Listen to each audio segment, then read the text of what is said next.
नमस्कार, सुप्रभात मित्रों। ज़िंदगी जीने के एक बहुत सुंदर फ़लसफ़े के साथ आज के दिवस की शुरुआत कर रहा हूँ। कहते हैं यदि कोई बात आपको अच्छी नहीं लगती तो दो तरीके से उसे लीजिए। यदि बात ज़रूरी है तो इंसान को भूल जाइए, और यदि इंसान ज़रूरी है तो बात को भूल जाइए। कई बार हम ये नहीं कर पाते, इसीलिए जीवन में उलझन पैदा हो जाते हैं।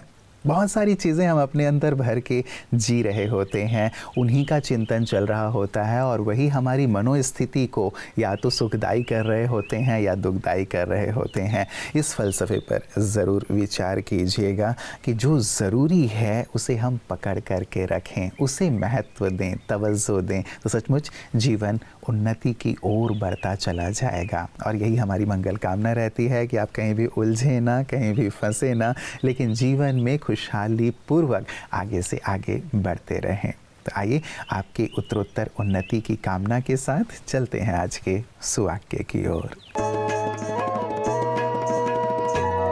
जीवन के आसान होने के लिए प्रार्थना मत करो, प्रार्थना करो कि तुम बेहतर हो। Jim Rohn. कोशिश करने से पहले सब कुछ मुश्किल लगता है। जब हम प्रार्थना करते हैं कि जीवन आसान हो जाए, तो हम खुद को बेहतर बनाने और आगे बढ़ने के अवसरों को खो रहे हैं। हम एक महत्वपूर्ण नियम को भूल जाते हैं। जीवन जटिल हो गया है केवल मेरे विचारों के कारण, किसी बाहरी चीज के कारण नहीं। मुझे यह विश्वास होना चाहिए कि अगर परमात्मा ने मुझे कठिन कार्य दिया है, तो इसका अर्थ है कि उन्हें कार्य पूरा करने की मेरी क्षमता पर पूरा विश्वास है। जब हम चुनौतियों के लिए हाँ कहते हैं, तो हमें अपनी असीमित आंतरिक क्षमता का पता चलता है। ध्यान मेरे विचारों को परिष्कृत और केंद्रित करेगा और मेरी क्षमता को अत्यधिक बढ़ा देगा, जिसके कारण कठिन से कठिन कार्य भी बच्चों का खेल बन जाएगा। मित्रों, बड़ा वो होता है जो विपदा में साथ खड़ा होता है। यूँ तो बड़ा हम कई लोगों को कहते हैं, धन से बड़ा है, पोजीशन में बड़ा है, इस चीज़ में बड़ा है, उस चीज़ में बड़ा है। ये सब अपने अपने स्तर पर बड़े कहलाते तो ज़रूर हैं, लेकिन वास्तव में बड़ा वो होता है जो विपदा में हमें साथ देता है, विपदा में हमारे साथ खड़ा होता है। और जब विपदाग्रस्त व्यक्ति किसी को अपने साथ पाता है, तो आप यकीन मानिए उसका आत्मविश्वास जागृत हो जाता है। वो उस विपदा से लड़ने की ताकत अपने अंदर पैदा कर पाता है। इसीलिए आप अपनों के साथ हमेशा विपदा में ज़रूर खड़े रहें, क्योंकि खुशी में खड़े हों या ना हों उसकी आवश्यकता नहीं है, लेकिन जब विपदा होती है तो सचमुच व्यक्ति को हमारी आवश्यकता पड़ती है। और ऐसे समय पे जब हम सहयोग देते हैं तो वो जीवन भर हमें नहीं भूलते कि जब मेरे जीवन में ये परिस्थिति थी तो इन्होंने खड़े होकर के मेरी मदद की। तो मित्रों, दुआएं ज़रूर ऐसे समय पे कमाना चाहिए जब विपदाग्रस्त व्यक्ति हमारी ओर एक आशा भरी निगाह से देखता है। तो आइए इसे अपने जीवन का एक सुंदर संस्कार स्वभाव बनाने के संकल्प के साथ चलते हैं अपने अगले सेगमेंट, आपकी सेहत आपके हाथ की ओर। ओम शांति। इमोशनल हीलिंग के श्रृंखला में आज हम आपको ये बताने वाले हैं कि कई बार जब हम कहते हैं कि मेरे पास भोजन पकाने के लिए समय नहीं होता है, तो समय निकालें, क्योंकि ये देखा गया है कि जो लोग कुकिंग करते हैं वो इमोशनली हेल्दी रहते हैं। आप उसका कारण जानना चाहेंगे? क्योंकि जब हम भोजन पकाते हैं उस समय हमारा ध्यान उस व्यर्थ संकल्प से हट जाता है जो हमें दुख, दर्द या चिंता दे रहा होता है। दूसरा, जब हम प्रेम से स्वयं के लिए या अपने परिवारजनों के लिए या उससे भी ऊपर परमात्मा पिता को भोग स्वीकार करने के लिए भोजन पकाते हैं, जो हमारे मन की संकल्प होते हैं वो कितना खुशनुमा रहते हैं। तो जब हमारा मन खुशनुमा होगा और उस खुशनुमा मन से हम भोजन पकाएंगे तो एक और परिवर्तन होता है, वो है प्रकृति के लेवल पर। जी हाँ, प्रकृति हमारे वाइब्रेशंस को एब्सॉर्ब करती है। नेचर हमारे ऊर्जा को धारण करती है।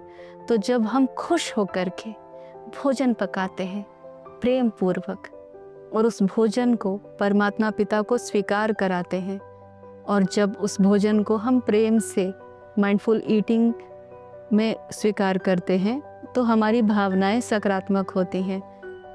और जब भोजन को पकाने जाएं तो जब हमारा ये सिंपल जो हम हाथ धोते हैं, छोटी छोटी बातों को लीजिए ना, आप सिर्फ जब सब्जी को ही काट रहे होते हैं तो फिजिकल एक्टिविटी भी तो इन्वॉल्व्ड है ना। आप एक जगह से उठ के दूसरी जगह जाते हैं, तो ये जो आपके सोचने का एक पैटर्न बन गया था ना, उन भावनाओं के सागर में जब आप डूबे जा रहे थे, उससे आप निकल आएंगे। तो भोजन स्वयं बनाएं, इजी मार्ग नहीं लें, सहज मार्ग नहीं लें कि भोजन को सिर्फ ऑर्डर कर लेंगे तो मेरा मूड अच्छा हो जाएगा। हम यही करते हैं ना कि आज मेरा मूड अच्छा नहीं है तो लेट्स ऑर्डर समथिंग, कुछ ऑर्डर करते हैं। तो जब मूड अच्छा नहीं होना तो भोजन बनाने जाएं परमात्मा के याद में और उस भोजन को ग्रहण करें। इमोशनल हीलिंग के लिए भोजन को स्वयं से बनाना बहुत महत्वपूर्ण है। Conscious cooking and conscious eating and then conscious living. Om Shanti. हर एक के साथ समान रखें ताकि हम सबके प्यार सम्मान के अधिकारी भी बने और साथ ही सबका सहयोग भी हमें प्राप्त हो। और ऐसा ही सुंदर कार्य करते हैं हमारे विशिष्ट जन भी, सबके साथ सुंदर बर्ताव करते हुए अपने जीवन में जो शिखर पर आरूढ़ है। आइए देखते हैं आज विशिष्ट की बातें विशेष में ऐसे ही कौन से खास मेहमान हमारे साथ हैं। अब विशेष करके चतुर्वेदी जी, आपका यहाँ ब्रह्मा कुमारीज में आना हुआ है, कॉन्फ्रेंस के निमित्त आप लोग यहाँ पे आए। बड़ा ही सुंदर सा विषय रखा गया था और पूरे देश भर के जो कलाकार हैं यहाँ पे शामिल हुए थे कि आध्यात्मिकता द्वारा कला और कलाकारों का दिव्यीकरण। ब्रह्मा कुमारी का ये जो आयोजन है कि आत्मिकता द्वारा कला और कलाकारों का दिव्यीकरण, जी, ये बहुत अच्छा एक विषय था जिस पर जो राष्ट्रीय सेमिनार आयोजित किया गया।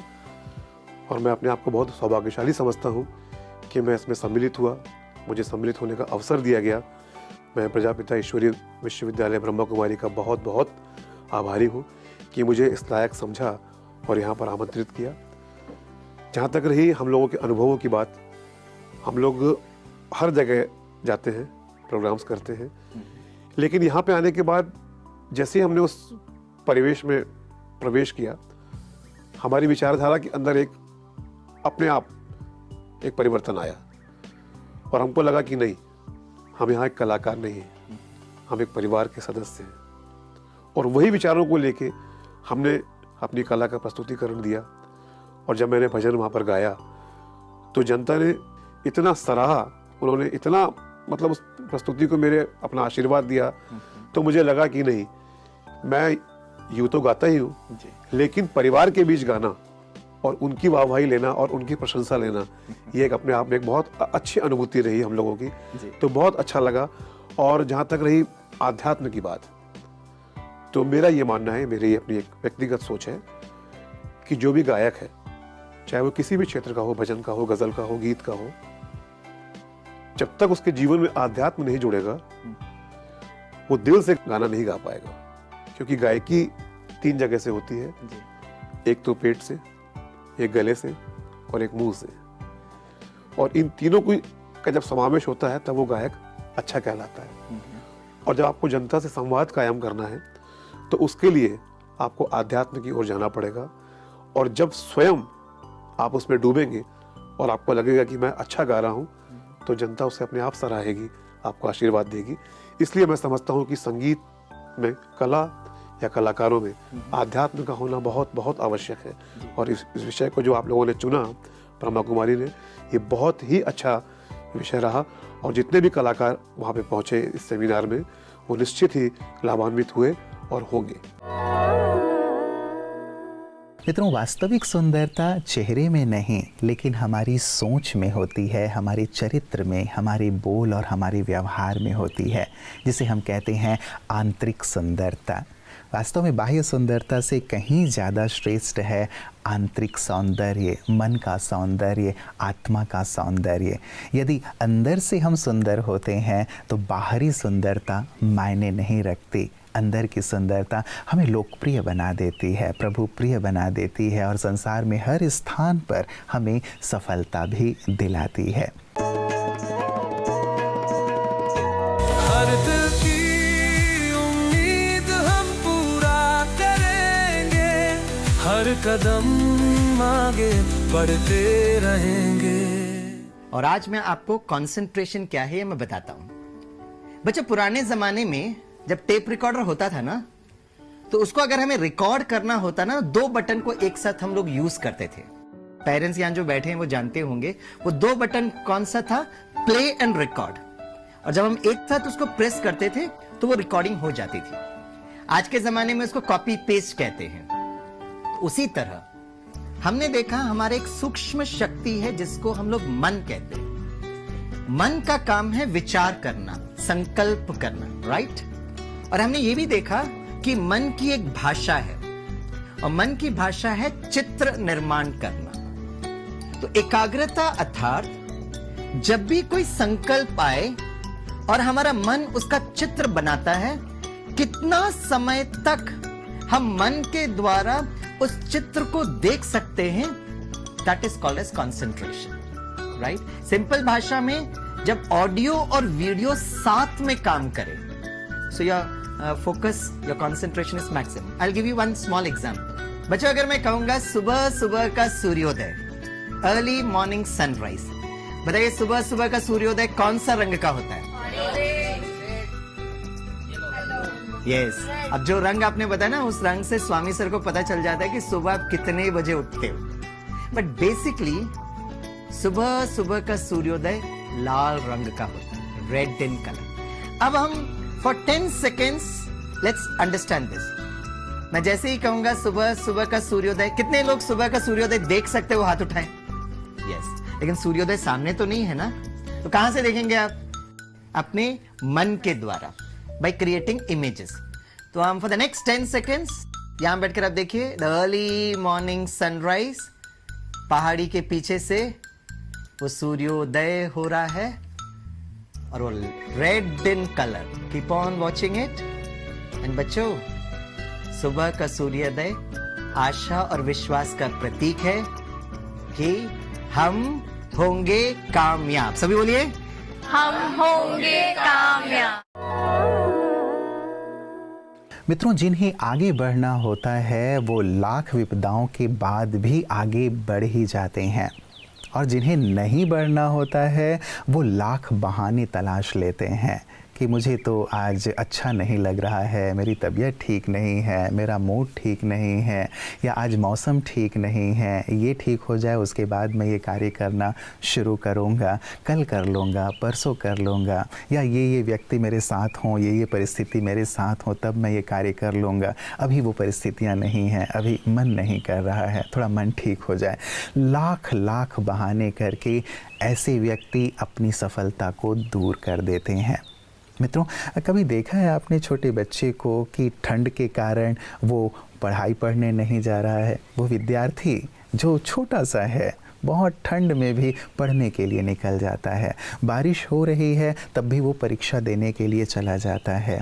एक छोटा बच्चा भी जब ठंड से, बारिश से नहीं घबराता, आगे बढ़ता है जीवन में, उससे हम सीख लें और ये देखें कि कैसी भी परिस्थिति क्यों ना हो, मुझे आगे बढ़ना है, उन्नति करनी है, शिखर पर पहुंचना है। यदि हम ये ठान लेते हैं तो हमारी सफलता निश्चित हो जाती है। इसीलिए बहानेबाजी को दरकिनार करते हुए मित्रों, अपने आप को दृढ़ संकल्पित करें कि मुझे विजय श्री हासिल करना है। हमारी भी ढेर सारी शुभकामनाएं आपके साथ हैं कि जीवन के लक्ष्य को आप अवश्य प्राप्त करें। आइए इसी मंगल कामना के साथ आज के लिए इजाज़त लेता हूँ। नमस्कार। ओम शांति।